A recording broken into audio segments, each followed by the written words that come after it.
కాలంలో ప్రయాణించే యంత్రాన్ని తయారు చేయడం ఆరంభించాను. నిజానికి నేను ధ్యానంలో చూసిన దృశ్యం మాదిరి ఈ యంత్రం తయారు చేశాను. ఆ యంత్రం నిజంగానే ఒక అద్భుతం. ఇక ఆ బ్రహ్మదేవుడిని ధ్యానించి నేను నా కర్తవ్యాన్ని మొదలు పెట్టాలి. నేను ధ్యానంలో కూర్చున్నాను. అంతలో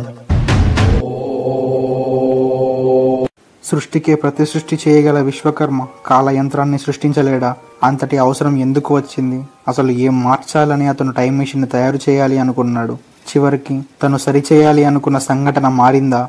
అసలు ఎవరి కోసం, ఎవరిని కాపాడడానికి అతను ఈ కాలయంత్రాన్ని సృష్టించాడు? ఇవి అన్నీ తెలుసుకుందాం. Welcome to my journey easy. This is Sai Ganesh. Do subscribe to travel in this time.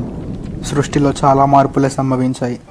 రుద్రుడు సతీదేవి మరణాన్ని మర్చిపోలేకపోతున్నాడు. లోకాల్ని పాలించేవాడు సర్వాన్ని వదిలేసి దిగంబరుడు ఈ హిమాలయాలకు వెళ్ళిపోయాడు. పిచ్చివాడి వలె బాధతో, దుఃఖంతో తనను తాను శిక్షించుకుంటున్నాడు.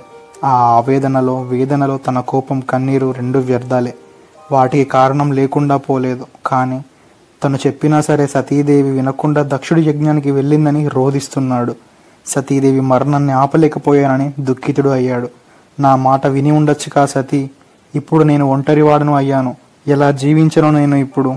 నా సఖి, నీవు లేని నేను ఇప్పుడు ఈ శివుడు శవంతో సమానం కదా నా సఖి.